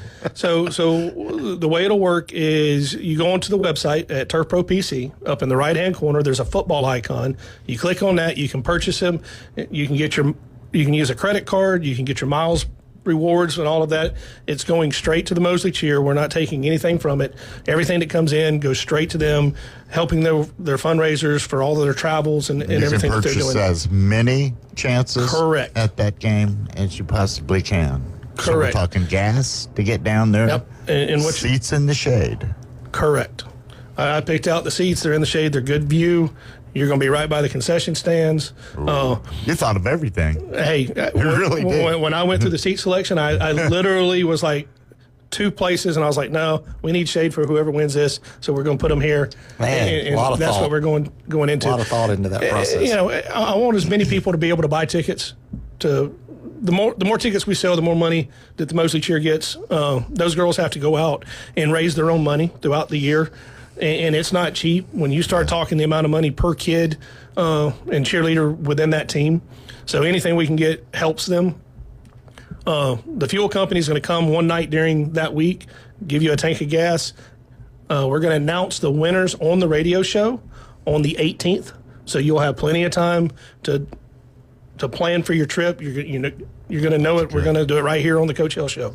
Oh, we're going to do the drawing here. Correct. All right. That's awesome. When are we going to do the drawing? Do we know yet? August 18th. August 18th. Yeah, August 18th. So it's a little over 10 days before the game actually gets on. So So that gives you time to tell your employer to...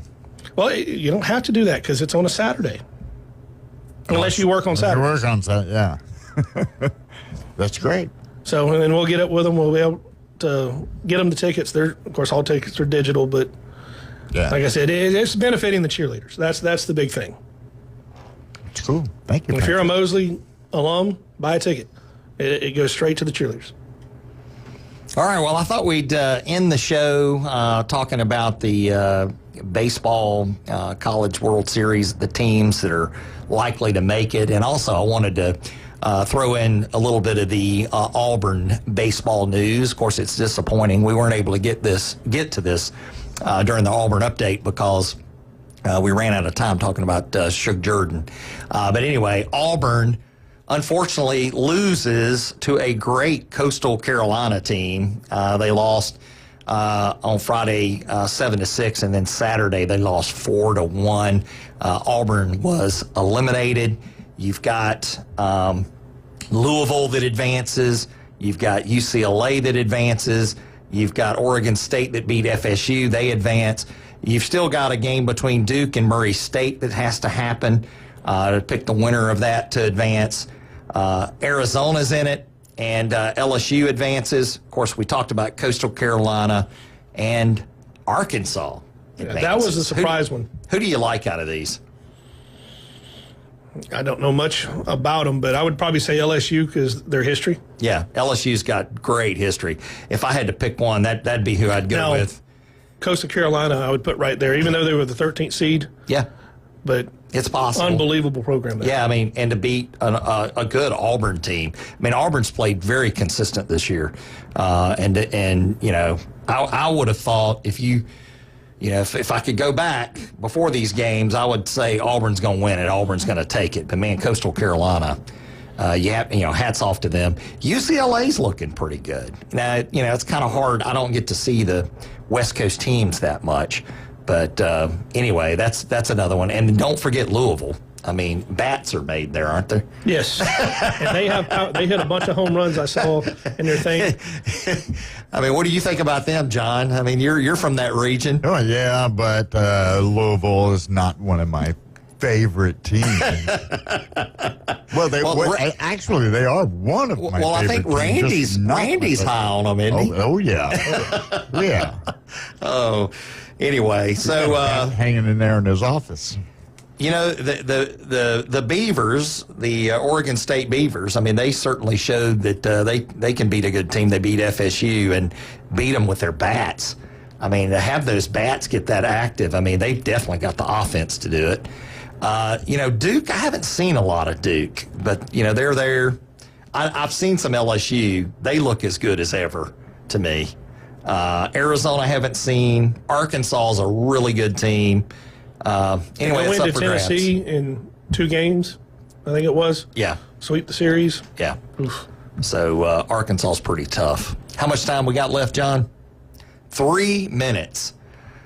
So anything else you want to talk about on the legal side of this NCAA thing? We started this show with that. I guess we can end the last 3 minutes with this. And I want to give a quick shout out to Travis Page with the Mosley fishing team, what he did this past year and organizing that and getting it started. They actually have one of their fishermen got a scholarship to FSU, Panama City, Mason Daniels. Patrick's a big fisherman. Local news here. Hey, it's not just for guys. They had 2 girls on the team that competed and did well. Awesome. And that's something new. And they compete with a lot of kids throughout the state with 2 different federations. There's over 610 colleges that have fishing programs that give full ride scholarships. It's pretty cool what he's done. Now, that's different. That's cool. I like that. Scholarships and fishing, I like the women getting involved in it. I think that's fantastic. I watched the show over the weekend. They were catching alligator gar. I forget what lake it was, but my God, what a fish. Oh, they're huge. They'll bow fish those as well. 100-pound. Yeah. I've talked to a couple kids that wanted to play, football, basketball, and everything. I was like, go get a fishing scholarship. You'll be one of the most popular kids in the athletic department because almost every coach likes to fish, and most of the players do. Yeah. And you get to go out on a boat.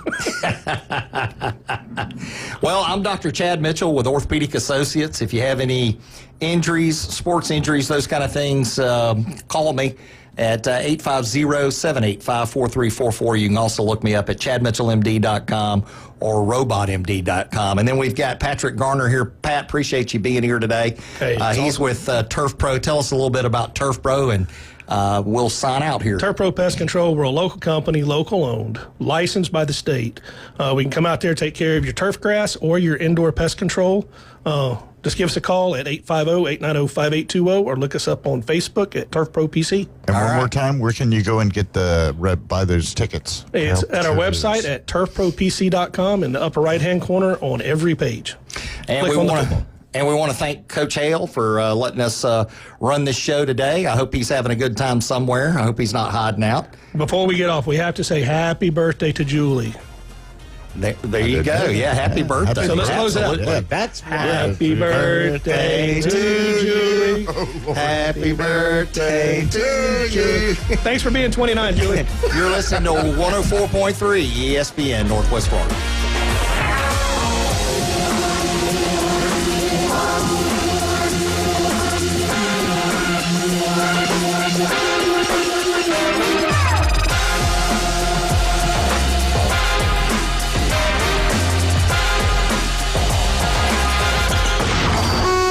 ESPN Northwest Florida, the Paul Feinbaum Show. Well, I'm sitting in a corner in Waycross, Georgia. It's such a fine sight to see. That's it's great. The Feinbaum Show, and Paul's on a roll right here on my